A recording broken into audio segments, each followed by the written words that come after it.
শিক্ষা বিস্তারে বিত্তবানদের এগিয়ে আসার আহ্বান প্রধানমন্ত্রী, 4 জনকে দানবীর রণদা প্রসাদ স্বর্ণ পদক প্রদান।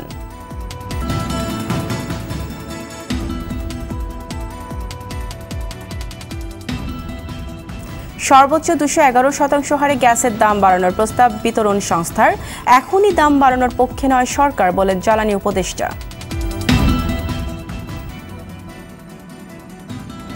আন্দোলনকারীদের দাবি মেনে নেওয়ার অনুরোধ ডাকসু বিপির। শিক্ষার্থীদের সহনশীল হয়ে অনশন প্রত্যাহারের আহ্বান উপাচার্যের। নির্বাচিতদের অভিষেক আয়োজনের চিঠি। সকল শিক্ষার্থী নিজে নিজে সাধারণ এবং স্বাভাবিক জীবনে আমরা সকলেই যেন একটি সুস্থ অবস্থায় বিশ্ববিদ্যালয়ের পরিবেশকে সমুন্নত রাখি। এবং ম্যাক্স 8 মডেলের উড়োজাহাজ উড্ডয়ন বন্ধের ঘোষণা বোয়িং কর্তৃপক্ষের। বেশিরভাগ দেশ তাদের আকাশ সীমা নিষিদ্ধ করলেও এখনও পর্যবেক্ষণ করছে বাংলাদেশ। বাংলাদেশে কোনো এয়ারলাইন্সের 737 আছে, বাট 737 ম্যাক্সটা নেই। অর্থাৎ আমরা আশঙ্কা মুক্ত।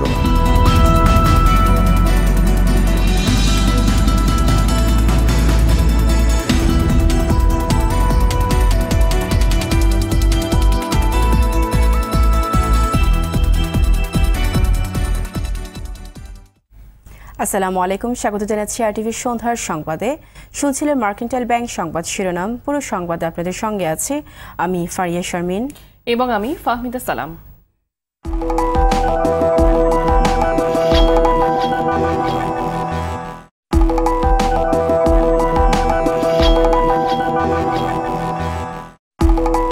অনুপ্রাণিত হয়ে শিক্ষার প্রসারে বিত্তবানদের এগিয়ে আসার আহ্বান জানিয়েছেন প্রধানমন্ত্রী শেখ হাসিনা।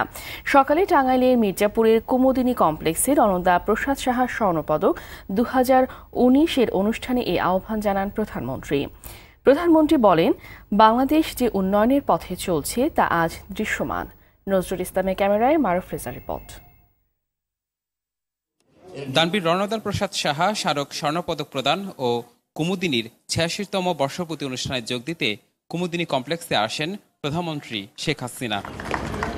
শুরুতে টাঙ্গাইল প্রেস ক্লাবে বঙ্গবন্ধু ভিআইপি অডিটোরিয়াম সহ 12টি প্রকল্পের উদ্বোধন আর 19টি প্রকল্পের ভিত বসান বঙ্গবন্ধু কন্যা। পরে পদক প্রদান অনুষ্ঠানে যোগ দেন প্রধানমন্ত্রী। মূলত মানব কল্যাণে অনবদ্য ভূমিকা রেখে গেছেন যারা, কিংবা এখনও চলেছেন, তাদেরকেই সম্মানিত করা হয় দানবীর রণদা প্রসাদ সাহা স্মারক স্বর্ণপদক দিয়ে।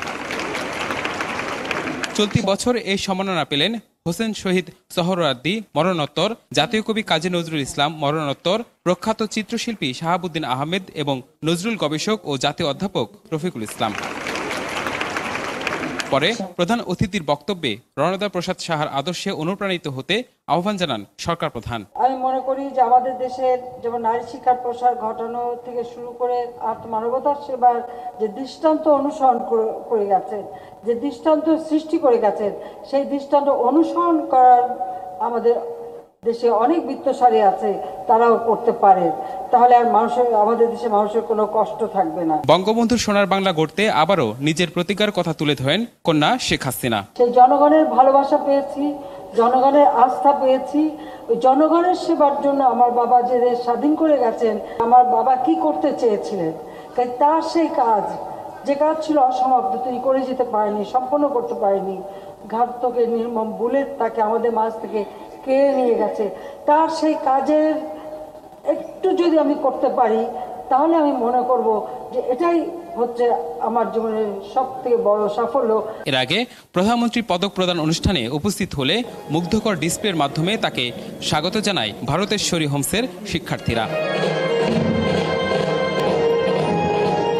নিজের কষ্টার্জিত সম্পদ মানসিক কল্যাণে ব্যয় করে সমাজ পরিবর্তনের যে নজির দেখিয়ে গেছেন দানবীর রণদা প্রসাদ সাহা, তার দেখানোর পথেই এগিয়ে যাবে আগামী প্রজন্ম, এমনটাই প্রত্যাশা প্রধানমন্ত্রী শেখ হাসিনার। মারুফ রেজা, আরটিভি, মির্জাপুর, টাঙ্গাইল। গ্রাহক পর্যায়ে সর্বোচ্চ 211% হারে গ্যাসের দাম বাড়ানোর প্রস্তাব দিয়েছে কর্ণফুলী ও পশ্চিমাঞ্চল গ্যাস ডিস্ট্রিবিউশন কোম্পানি লিমিটেড। পাশাপাশি বিতরণ চার্জ 3 গুণ বাড়ানোর প্রস্তাবও করেছে কোম্পানি দুটি। রাজধানী টিসিবি ভবনে জ্বালানির দাম নিয়ন্ত্রণ সংস্থা বিইআরসির গণশুনানিতে এমন প্রস্তাব দেওয়া হয়। তবে বিইআরসির চেয়ারম্যান জানিয়েছেন, ভোক্তা স্বার্থকে সর্বোচ্চ আমলে নিয়ে সিদ্ধান্ত নেওয়া হবে। সেলিম মালিকের report.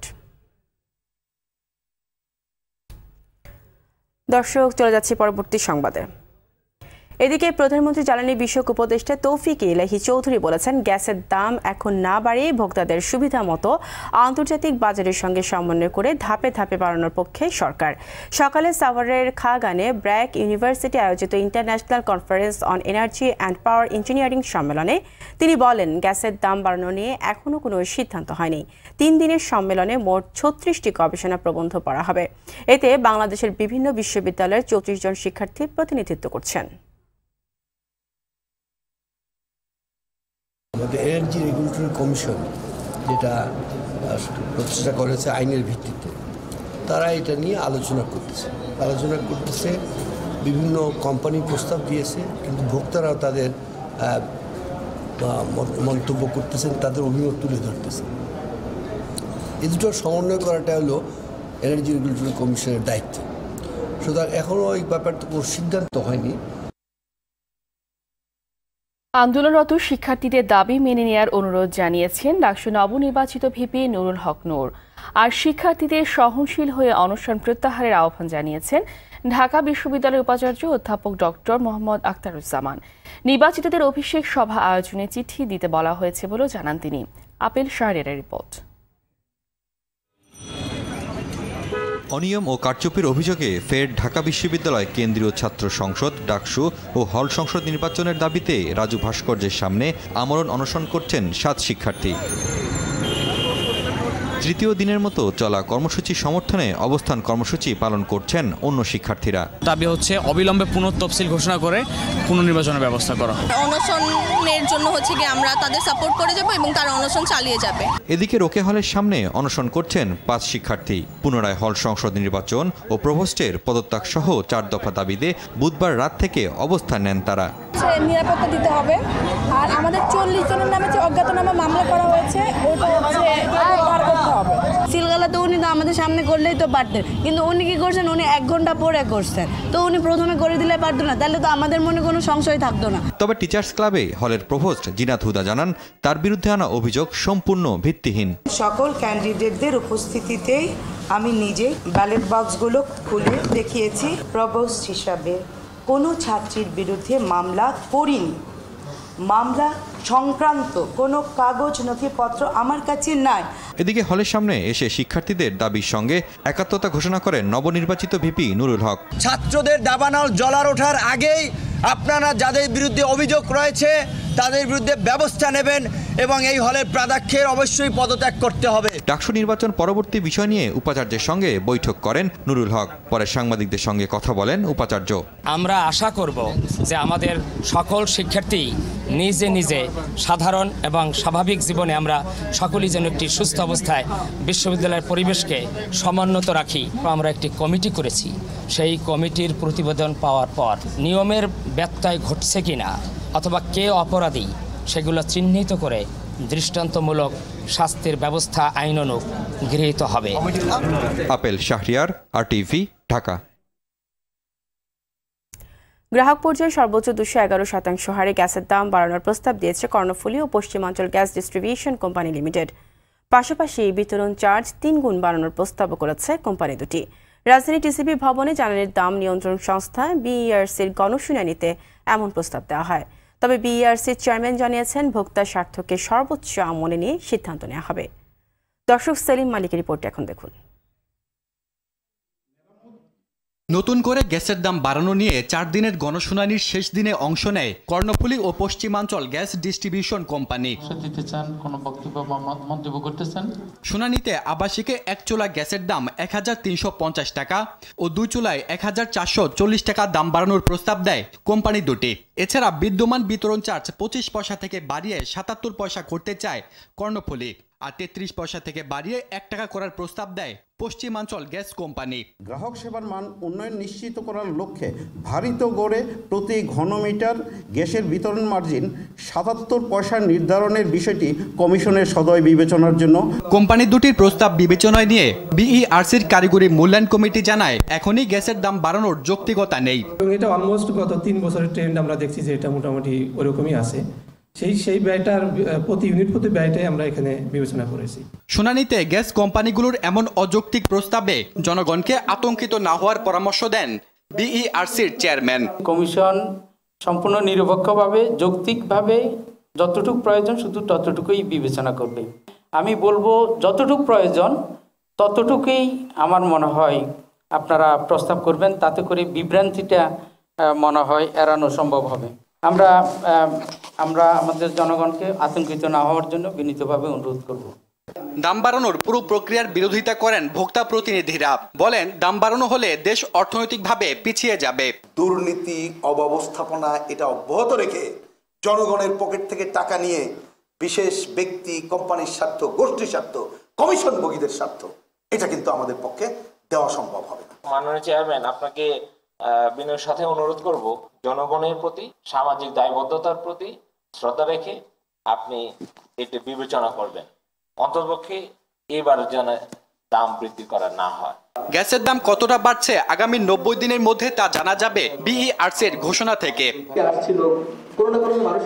Selim Malik, RTV, Dhaka. Zia orphanage trust দুর্নীতি মামলায় হাইকোর্টের দেয়া 10 বছরের সাজার রায় স্থগিত চেয়ে লিভ টু আপিল করেছে বিএনপি চেয়ারপারসন বেগম খালেদা জিয়া। আবেদনে খালেদা জিয়া জামিনের আর্জিও করা হয়।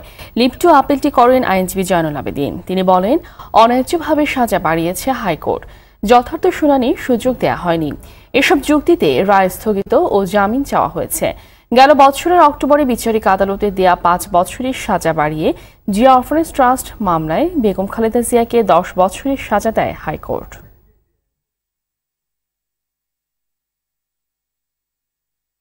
এদিকে বিএনপি চেয়ারপারসন বেগম খালেদা জিয়ার মুক্তি ও সুচিকিৎসার দাবিতে জাতীয় প্রেস ক্লাবের সামনে মানববন্ধন করেছেন ডক্টরস অ্যাসোসিয়েশন অব বাংলাদেশ ড্যাব। এই সময় চিকিৎসকরা অভিযোগ করেন খালেদা জিয়াকে বিনা চিকিৎসায় অন্যায়ভাবে কারাগারে আটকে রাখা হয়েছে। কারাগারে তার কিছু হলে সরকারকে দায় নিতে হবে বলেও হুঁশিয়ার করে দেন বক্তারা। এদিকে জাতীয় প্রেস ক্লাবে অন্য এক অনুষ্ঠানে বিএনপির ভাইস চেয়ারম্যান শামসুজ্জামান দুদু ডাকসুর অনশনরত শিক্ষার্থীদের সঙ্গে একাত্মতা জানিয়ে বলেন, পুনর্নির্বাচন না দিলে ডাকসুর সাবেক নেতারা মাঠে নামবেন। এই যে যারা অনশন করছে, এই যে বোন, তাদের প্রতি আমাদের পূর্ণ সমর্থন আছে। প্রয়োজনে সাবেক ডাকসু, ভিপি, জিএস এবং ছাত্রনেতা, আমাদের এটা এই বিশ্ববিদ্যালয় আমাদের স্বপ্নের জায়গা। আপনি যা খুশি করবেন আমরা মেনে নেব, এটা কিন্তু হবে না। প্রয়োজনে সারা বাংলাদেশে যে যেখানে ঢাকা বিশ্ববিদ্যালয়ের ছাত্ররা আছে সাবেক, সবাই আমরা মার্চ করে আমরা এই বিশ্ববিদ্যালয়ের দিকে যাব এবং কৈফিয়ত দিতে হবে আপনাদেরকে। বিএনপিকে সংসদে গিয়ে আন্দোলন করার আহ্বান জানালেন আওয়ামী লীগের সভাপতি মণ্ডলীয় সদস্য মোহাম্মদ নাসিম। সকালে জাতীয় প্রেস ক্লাবে বঙ্গবন্ধু শেখ মুজিবুর রহমানের জন্মদিন উপলক্ষে সম্মিলিত আওয়ামী সমর্থক জোটের আয়োজনে আলোচনা সভায় তিনি বিএনপিকে সংসদে গিয়ে বিরোধী দলের ভূমিকা পালনের পরামর্শ দেন। মোহাম্মদ নাসিম ডাকসুতে নবনির্বাচিত ভিপি সহ সব প্রার্থীকে শপথ নিয়ে ঢাকা বিশ্ববিদ্যালয়ের জন্য কাজ করার আহ্বান জানান। পার্লামেন্টে যে আন্দোলনের অংশ হিসাবে আপনার আন্দোলন বলেন, তো আন্দোলন অংশ হিসাবে পার্লামেন্টে যান, ওখানে যে আন্দোলন করেন। ভুল ত্রুটি ধরে দেওয়ার দায়িত্ব বিরোধী দলের। এই বিরোধী দলের ভূমিকা আপনারা রাখুন। বিরোধী দল শূন্য হয়ে যাচ্ছে বাংলাদেশ। যারা নির্বাচিত হয়েছেন ভিপি সহ, তাদেরকে অভিনন্দন জানিয়ে বলতে চাই, এখন শপথ নিয়ে নাটক না করে দয়া করে ছাত্রদের জন্য কাজ করার জন্য প্রস্তুতি নেন। ঢাকা বিশ্ববিদ্যালয়ের ঐতিহ্য ফিরিয়ে আনেন। তুরাগ নদীর অবৈধ স্থাপনা উচ্ছেদে রাজ গ্রুপ অব কোম্পানির কোটি টাকার কয়লা জব্দ করে নিলামে তুলেছে বিআইডব্লিউটিএ। এছাড়া আবুল খায়ের কোম্পানির সীমানা প্রাচীর সহ 55টি অবৈধ স্থাপনা উচ্ছেদ করা হয়। এদিকে বিআইডব্লিউটিএর যুগ্ম পরিচালক জানান, অবৈধ স্থাপনা উচ্ছেদ শেষে নদী দূষণ রোধে অভিযান শুরু হবে। বিস্তারিত শাহাবুদ্দিন সাহেবের রিপোর্টে। নদীর তীর থেকে 150 ফুট পর্যন্ত ভরাট করা বা কোনো ধরনের অবকাঠামো নির্মাণ নদী কর্তৃপক্ষের অনুমতি ছাড়া নিষিদ্ধ হলেও তুরাগ পাড়ে সে আইন মানার কোনো বালাই নেই। বিআইডব্লিউটি এর অভিযানে বৃহস্পতিবার সকাল থেকে রাজধানীর গাবতলী আমিনবাজার এলাকায় 55টি অবৈধ স্থাপনা উচ্ছেদ করা হয়। এ সময় আবুল খায়ের কোম্পানির সীমানা প্রাচীর ভেঙে ফেলে বিআইডব্লিউটিএ। নদীর পাড়ে কয়লা মজুত করে ব্যবসা করে আসছিল রাজু গ্রুপ অফ কোম্পানি। এতে হাঁটা পথ দখলের পাশাপাশি দূষিত হয় এলাকার পরিবেশ। নিলামের নাম লেখাইলাম, অংশগ্রহণ করলাম। আদালত যেটা ভালো মনে করেছেন সেটাই করেছেন, এটার উপর আমার কোনো মন্তব্য নেই। বিআইডব্লিউটিএ এর ম্যাজিস্ট্রেট মজুদ কোটি টাকার কয়লা জব্দ করে তাৎক্ষণিক নিলামে তোলেন। কিছুক্ষণের মধ্যে কয়লা নিলাম প্রদান করা হবে। যেহেতু তাদের লাইসেন্স নাই, তো তাদের যে সেই কয়লা জব্দ করে নিলামের ব্যবস্থা করা হয়েছে এবং এক নির্দিষ্ট সময়ের মধ্যে তারা অবশিষ্ট যে অংশ যেগুলো দখল করে আছে সেগুলি তারা দখল অপসারণ করবে বলে সম্মত হয়েছে। নদী দখল মুক্ত হলে দূষণের বিরুদ্ধে অভিযান শুরুর পরিকল্পনার কথা জানান বিআইডব্লিউটি এর যুগ্ম পরিচালক। নদীগুলোর জল এখন কিন্তু আপনার একেবারে আলকাতরা রং ধারণ করেছে। কি প্রক্রিয়ায় নদীগুলোর পানি নষ্ট হয়ে গেল বা একেবারে দূষিত হয়ে গেল, সেই কিন্তু ডায়াগনোসিস কিন্তু আমরা করে ফেলেছি। ঢাকা ওয়াসা, সিটি কর্পোরেশন, তারপরে আপনার সংশ্লিষ্ট সকল পরিবেশ অধিদপ্তর, সকল সংস্থাকে নিয়ে একটা সমন্বিতভাবে এটাকে কিভাবে দূষণমুক্ত করা যায়। নদীর সাথে যুক্ত খালগুলো পর্যায়ক্রমে দখলমুক্ত করা উচিত বলে জানান বিআইডব্লিউটি এর কর্মকর্তা। শাহাবুদ্দিন শিহাব, RTV, ঢাকা। এদিকে দেশের সবগুলো নদীকে দখলমুক্ত করার কথা জানালেন পানি সম্পদ উপমন্ত্রী এনামুল হক শামীম। সকালে জাতীয় প্রেস ক্লাবের সামনে আন্তর্জাতিক নদীকৃত্য দিবস উপলক্ষে মানববন্ধন ও নাগরিক সমাবেশে একথা জানান তিনি। দূষণ থেকে রক্ষার জন্য নদীতে পলিথিন ও বজ্র না ফেলতে সবার প্রতি অনুরোধ জানান উপমন্ত্রী। বর্তমানে বাংলাদেশে আমরা দেখতে পাচ্ছি বাংলাদেশে যে নদী নেবেন এই আশাবাদ ব্যক্ত করে আমি আমার বড় বড় দালান কিভাবে ভাঙছে আপনারা টেলিভিশনে দেখছেন।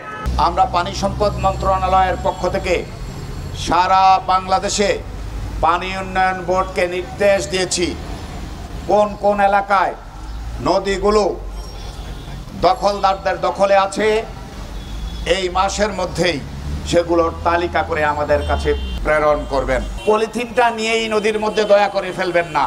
বিভিন্ন বর্জ্য পদার্থগুলো রাখার স্থান আছে, সেখানে রাখেন। মাছ মাংস নিরাপদ খাদ্য সরবরাহে সংশ্লিষ্টদের ব্যর্থতা কেন বেআইনি ঘোষণা করা হবে না তা জানতে চেয়ে রুল জারি করেছেন হাইকোর্ট। একই সঙ্গে সংশ্লিষ্টদের প্রতি নিরাপদ খাদ্য সরবরাহে কেন নির্দেশ দেওয়া হবে না এই মর্মে রুল জারি করেছেন আদালত। এছাড়া মাছ মাংস সহ অন্যান্য খাদ্য পরীক্ষা নিরীক্ষা করে কী পদক্ষেপ গ্রহণ করা হয়েছে তা প্রতিবেদন আকারে জানাতে নিরাপদ খাদ্য কর্তৃপক্ষকে আদেশ দেওয়া হয়েছে। আগামী 5 ফেব্রুয়ারি এই প্রতিবেদন জমা দিতে হবে। অবশেষে বোয়িং 737 ম্যাক্স 8 মডেলের উড়োজাহাজ উড্ডয়ন বন্ধের ঘোষণা দিল বোয়িং কর্তৃপক্ষ। নির্মাতা প্রতিষ্ঠানটি বলছে এই মডেলের উড়োজাহাজে ত্রুটি আছে কিনা তা নিশ্চিত না হওয়া পর্যন্ত ম্যাক্স 8 চলাচল বন্ধ থাকবে। এরই মধ্যে বেশিরভাগ দেশ তাদের আকাশসীমায় ম্যাক্স 8 চলাচল নিষিদ্ধ করেছে। বাংলাদেশও বিষয়টি পর্যবেক্ষণ করছে বলে জানায় বেসামরিক বিমান চলাচল কর্তৃপক্ষ। জুলহাস কবিরের রিপোর্ট।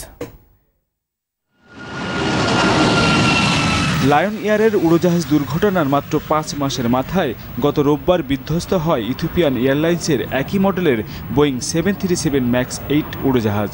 দুটি উড়োজাহাজই বিধ্বস্ত হয় আকাশে ওড়ার 15 মিনিটের মধ্যে। মাত্র 5 মাসের ব্যবধানে দুটি দুর্ঘটনায় প্রশ্নের মুখে পড়ে বোয়িং 737 ম্যাক্স 8 উড়োজাহাজ। দুর্ঘটনা দুটির পর এর উড্ডয়ন নিষিদ্ধ করে ইইউ, চীন, ইথিওপিয়া সহ বেশিরভাগ দেশ। সবশেষ গত বুধবার বিশ্বব্যাপী এই মডেলের 371টি উড়োজাহাজ আপাতত বন্ধ রাখার ঘোষণা দেয় যুক্তরাষ্ট্র ভিত্তিক উড়োজাহাজ নির্মাতা প্রতিষ্ঠান বোয়িং। আমাদের মনে হয়েছে এই সিদ্ধান্তই প্রয়োজন ছিল। মার্কিনী সহ সারা বিশ্বের মানুষের নিরাপত্তাই আমাদের কাছে সবচেয়ে গুরুত্বপূর্ণ। বাংলাদেশে এই মডেলের উড়োজাহাজ ফ্লাইট পরিচালনা করে মালিন্দো, জেট এয়ার ও স্পাইসি জেট, তবে গত কয়েকদিন তা বন্ধ রয়েছে। 737 ম্যাক্স মডেলের উড়োজাহাজ বাংলাদেশে উড্ডয়নের পুরো বিষয়টি বেসামরিক বিমান চলাচল কর্তৃপক্ষের পর্যবেক্ষণে আছে বলে জানান সংস্থার চেয়ারম্যান। সবচেয়ে বড় কথা হলো যে বাংলাদেশে কোনো এয়ারলাইন্সের 737 আছে, বাট 737 ম্যাক্সটা নেই। অর্থাৎ আমরা আশঙ্কা মুক্ত। আমাদের সম্মানিত প্যাসেঞ্জার যারা আছে তারা নিশ্চিন্ত মনে আমাদের প্লেন উঠতে পারেন, কারণ কোনো 737 ম্যাক্স না। আমাদের নিজস্ব কোনো এয়ারলাইন্সের ম্যাক্স নাই, দ্বিতীয়ত বিদেশি কোনো এয়ারলাইন্স আসছে না, অতএব আমরা নিশ্চিত আছি আর ব্যাপারটা আমরা অবজার্ভ করি। আগামী বছরের মার্চ নাগাদ বহরে বোয়িং 737 ম্যাক্স উড়োজাহাজ সংযোজনের পরিকল্পনা বেসামরিক এয়ারলাইন্স ইউএস বাংলার। তবে পরপর দুটি দুর্ঘটনার পর বিষয়টি নিয়ে নতুন করে ভাবছেন তারা। যদি কম্প্রিহেন্সিভ কোনো সলিউশন না আসে এই প্রবলেমগুলোর ব্যাপারে বা এই ক্র্যাশের কারণগুলোর ব্যাপারে, তাহলে কিন্তু আমাদের যে লেসর এয়ারক্যাপ তারাও বোয়িং থেকে প্লেন নেবে না এবং আমরাও এয়ারক্রাফ্টের থেকে প্লেন লিজ নেওয়ার ব্যাপারে কোনো বাধ্যবাধকতার মধ্যে থাকবো না। বাট এটা আমরা অবজার্ভ করছি এবং আমরা আশা করি যে খুব অল্প সময়ের মধ্যেই বোয়িং এবং অন্যান্য অথরিটি এটার একটা সমাধান খুঁজে বের করবেন। বোয়িংয়ের তথ্য অনুযায়ী 2017 সাল থেকে এ পর্যন্ত ম্যাক্স 8 মডেলের 5000 উড়োজাহাজ বিক্রির ক্রয়াদেশ রয়েছে। জুলহাস কবির, RTV, ঢাকা। আমাদের সংগ্রাম চলবে চলবে, জনতার সংগ্রাম চলবে, জনতার সংগ্রাম চলবে। রক্তঝরা মার্চের খবর। ৭১-এর 14 মার্চ জনতার বাঁধ ভাঙা আন্দোলনের সঙ্গে একাত্মতা ঘোষণা করে রাস্তায় নেমে আসেন বাংলার লেখক, শিল্পী, কবি ও সাহিত্যিকরা। সকালে ধানমন্ডির বাসায় বঙ্গবন্ধু এবং ন্যাপ নেতা আব্দুল ওয়ালি খান প্রায় 1.5 ঘণ্টা রুদ্ধদ্বার বৈঠক করেন। বৈঠক শেষে বঙ্গবন্ধু সাংবাদিকদের বলেন, প্রেসিডেন্ট ইয়াহিয়া ঢাকা এলে তার সঙ্গে কথা বলতে রাজি তিনি।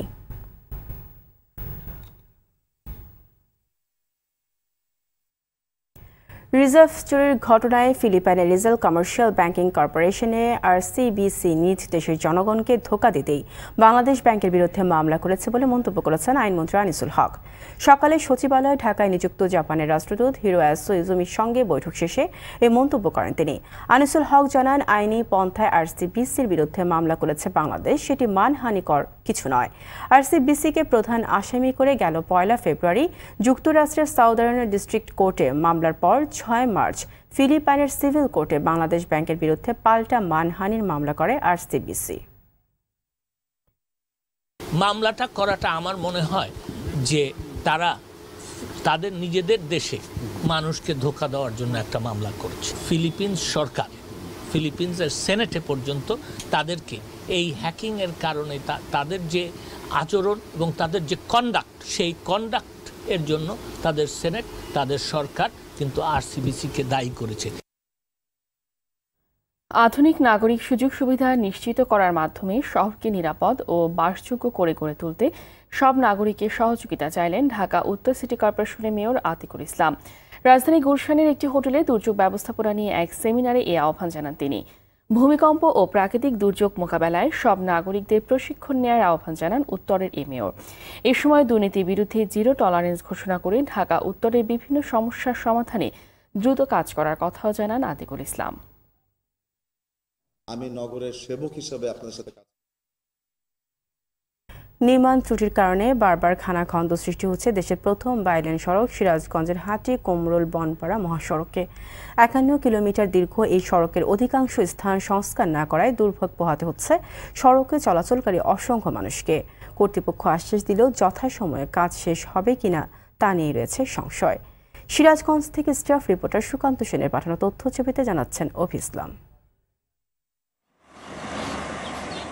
2003 সালের 3 মে ঢাকা থেকে রাজশাহী, চাঁপাইনবাবগঞ্জ এবং ঢাকা থেকে যশোর, খুলনা সহ প্রায় 7টি জেলার সঙ্গে সড়ক পথে চলাচলের জন্য সিরাজগঞ্জ ও নাটোর জেলার চলনবিলের মধ্যে 51 কিলোমিটার দীর্ঘ দেশের প্রথম বাইলেন সড়ক উদ্বোধন করা হয়। ভারী ও হালকা যানবাহন চলাচলের জন্য পৃথক 51 কিলোমিটার সড়কের মধ্যে সিরাজগঞ্জের হাটিকুণ্ডল থেকে কাছিকাটা টোল প্লাজা পর্যন্ত 25 কিলোমিটার অংশ রয়েছে সিরাজগঞ্জ সড়ক ও জনপথ অধিদপ্তরের অধীনে। এই 25 কিলোমিটারের মধ্যে 16 কিলোমিটার সংস্কারের জন্য 26 কোটি টাকা বরাদ্দ দেওয়া হয়, কিন্তু মাত্র 8 কিলোমিটার সড়ক সংস্কার করে ঠিকাদার চলে যাওয়ায় অসহনীয় দুর্ভোগ পোহাচ্ছে মানুষ। আমাদের খুবই কষ্ট হয়, যানবাহনের কষ্ট হয়, যাত্রীদের ভোগান্তি সৃষ্টি হয়, আর বিশাল বিশাল গর্ত রাস্তায় আছে। রাস্তাঘাট বিভিন্ন জায়গায় ভাঙা খণ্ড, ইতে গাড়ির পাতি সমস্যা হয়, চ্যাসিস ভেঙে যায়।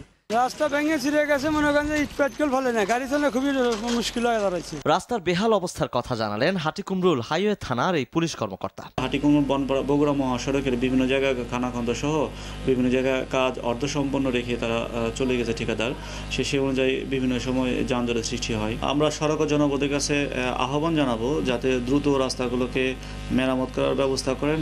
এদিকে দ্রুতই রাস্তাটি যান চলাচলের উপযোগী করার আশ্বাস দিয়েছে কর্তৃপক্ষ। হাটিকামরুল মোড় থেকে খালকুলা পর্যন্ত আমরা একটা মেজর মেইনটেনেন্স প্রোগ্রামের আওতায় ইতিমধ্যে আমরা কর্মসূচি গ্রহণ করেছি এবং এটা কার্যাদেশ প্রদান করা হয়েছে।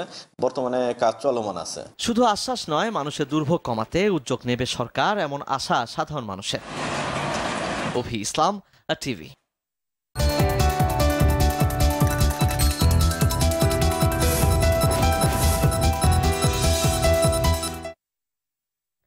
সংবাদের পর্যায়ে মধুমতি ব্যাংক বাণিজ্য সংবাদ।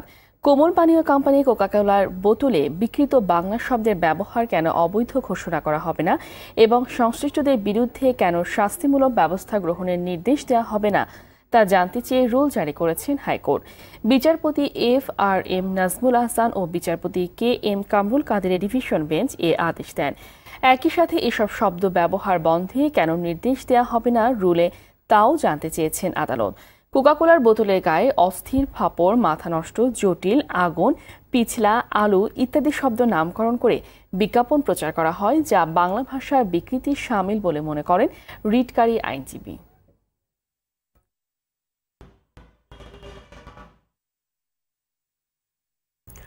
অগ্রণী ব্যাংক লিমিটেডের বার্ষিক সম্মেলন 2019 অনুষ্ঠিত হয়েছে। বৃহস্পতিবার অর্থমন্ত্রী আহম মোস্তফা কামাল অনুষ্ঠানের উদ্বোধন করেন।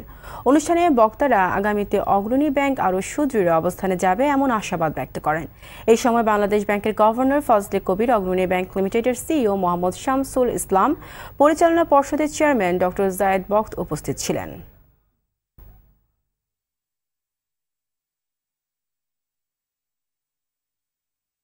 চট্টগ্রামের সন্দ্বীপে উদ্বোধন করা হলো স্ট্যান্ডার্ড ব্যাংক লিমিটেডের 134তম শাখার। সন্দ্বীপের আব্দুল মান্নান কমপ্লেক্সের উদ্বোধন করেন ব্যাংকের ব্যবস্থাপনা পরিচালক মামুনুর রশিদ। এই সময় চট্টগ্রাম অঞ্চলের regional manager Mohammad Zahid Hasan, IT প্রধান মোশাররফ হোসেন ও শাখা প্রধান কাজী পারভেজুর রহমান সহ ঊর্ধ্বতন কর্মকর্তারা উপস্থিত ছিলেন। এই শাখা থেকে গ্রাহকরা দ্রুত সময় অত্যাধুনিক ব্যাংকিং সেবা পাবেন বলে জানান কর্তৃপক্ষ।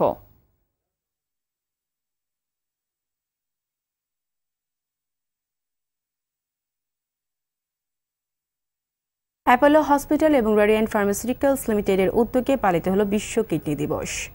সাধারণ মানুষকে সুস্থ কিডনির গুরুত্ব সম্পর্কে সচেতন করতে সকালে বসুন্ধরা আবাসিক এলাকায় একটি র্যালি হয়। পরে হাসপাতালের অডিটোরিয়ামে পেমেন্ট ফোরাম অনুষ্ঠানের আয়োজন করা হয়। এ সময় হাসপাতালের ব্যবস্থাপনা বিভাগের কর্মকর্তা ও কর্মচারীরা উপস্থিত ছিলেন।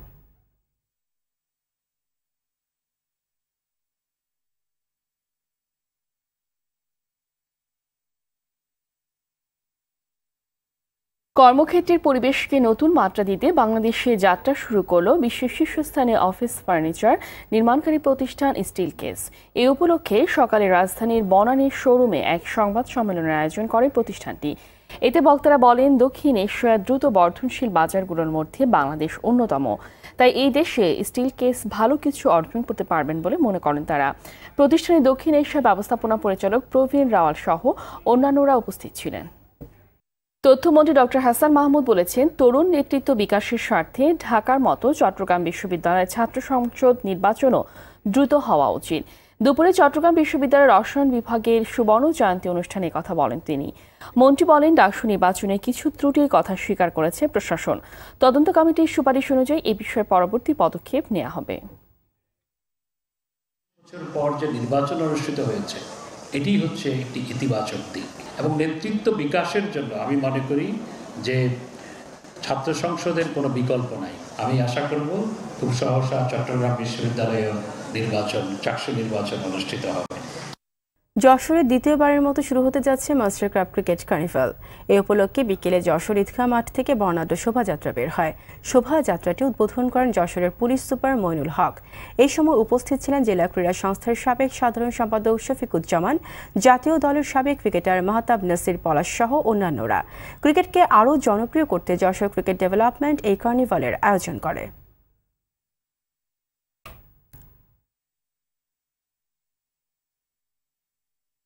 মুক্তির প্রথম দিন থেকেই দর্শকদের মন জয় করে যাচ্ছে বেঙ্গল মাল্টিমিডিয়া প্রযোজিত যদি একদিন চলচ্চিত্র। রাজধানী সহ সারা দেশের 22টি প্রেক্ষাগৃহে দারুণ উৎসাহ উদ্দীপনা নিয়ে ছবিটি দেখছে সিনেমা প্রেমীরা। দুপুরে চট্টগ্রামের আলমাস সিনেমা হলে দর্শকদের সঙ্গে বসে ছবিটি উপভোগ করেন সিনেমার শিল্পী ও কলাকুশলীরা। ছবিটি দেখতে আসে চট্টগ্রাম সিটি কর্পোরেশনের মেয়র আজরমা নাসিরউদ্দিন। এ সময় তিনি চট্টগ্রামের সাংস্কৃতিক উন্নয়নে বিভিন্ন উদ্যোগের কথা তুলে ধরেন, প্রশংসা করেন যদি একদিন সিনেমার অনুষ্ঠানে জঙ্গিবাদ ও মাদকমুক্ত সমাজ গড়তে সুস্থ বিনোদনের উপর গুরুত্ব দেন আরটিভির প্রধান নির্বাহী কর্মকর্তা সৈয়দ আশিক রহমান। দর্শকদের হলমুখী করতে মানসম্মত সিনেপ্লেক্স তৈরির আহ্বানও জানান তিনি। পরে বিকেলে নগরীর সিলভার স্ক্রিন সিনেমা হল পরিদর্শন করেন সিনেমার শিল্পী ও কলাকুশলীরা।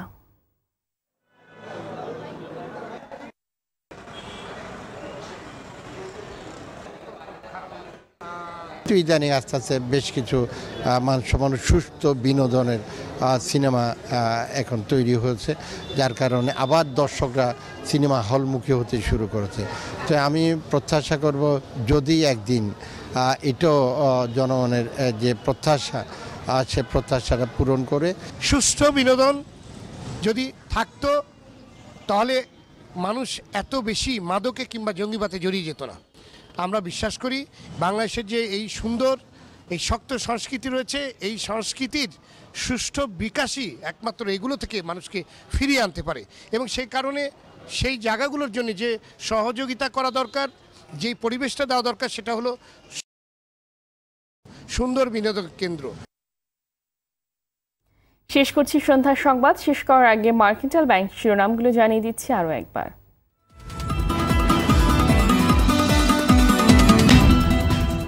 শিক্ষা বিস্তারে বিত্তবানদের এগিয়ে আসার আহ্বান প্রধানমন্ত্রীর, 4 জনকে দানবীর রণদা প্রসাদ স্বর্ণ পদক প্রদান।